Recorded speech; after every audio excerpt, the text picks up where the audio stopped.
YouTubers, welcome back to AZ2 Ozarks. Today I want to share with you a recipe for a very hearty whole grain and seed bread. This is also a sourdough, so it just has this very complex taste that will really leave you satisfied. You have to excuse my appearance. We are out chasing a cow. You can watch the other video if you want to see what's going on with that, but let's go ahead and get started with the recipe.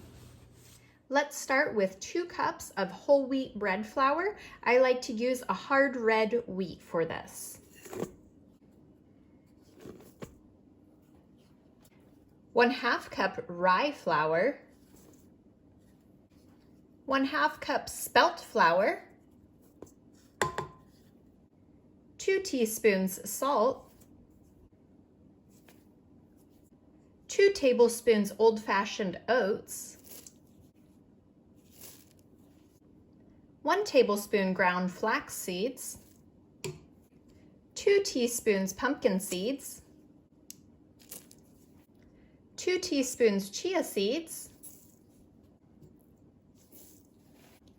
2 teaspoons sunflower seeds, 1 teaspoon black sesame seeds, 1 teaspoon white sesame seeds, 2 tablespoons honey,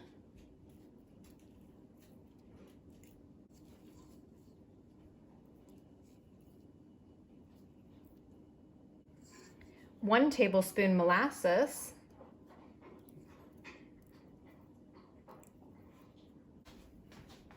1 cup of sourdough starter,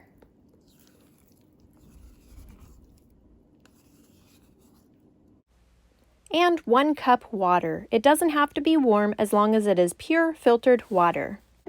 Add the dough hook to your KitchenAid mixer and begin mixing on low to low medium speed.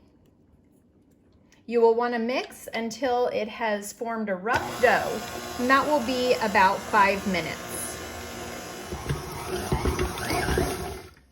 When you have a rough dough formed, go ahead and allow it to rest for 10 minutes, and then we will begin kneading it again.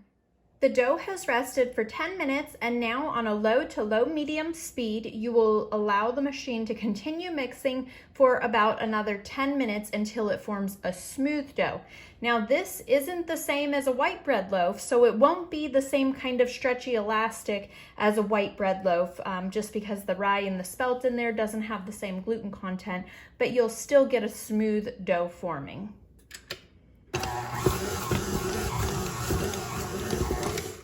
Okay, after another 10 minutes, we have a smooth dough here.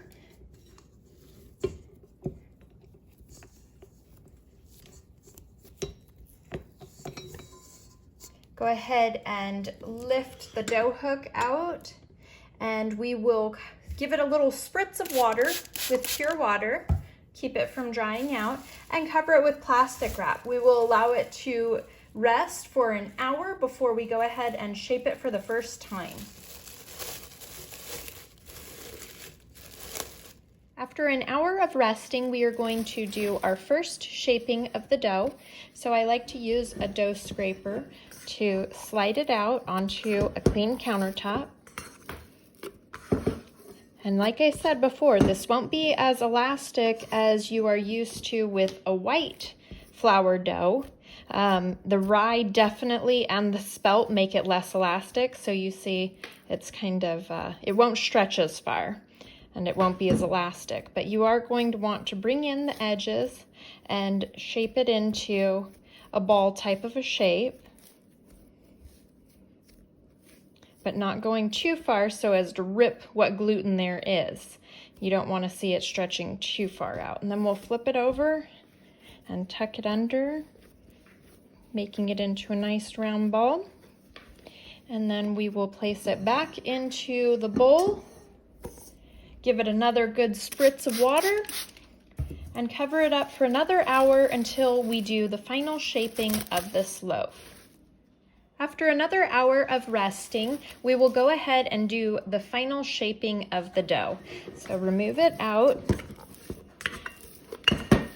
putting the top face down. And for this loaf, I like to use a loaf pan. This is stoneware that can be purchased through Pampered Chef, but you can use whatever kind of 9 by 5 inch loaf pan you have available, and I grease it just to make sure that it won't be sticking. So in order to shape this one, I kind of press it out a little bit flat. Make sure I get the whole thing in the screen here for you. There we go. Press it out a little bit flat, and I take these two edges and bring them in.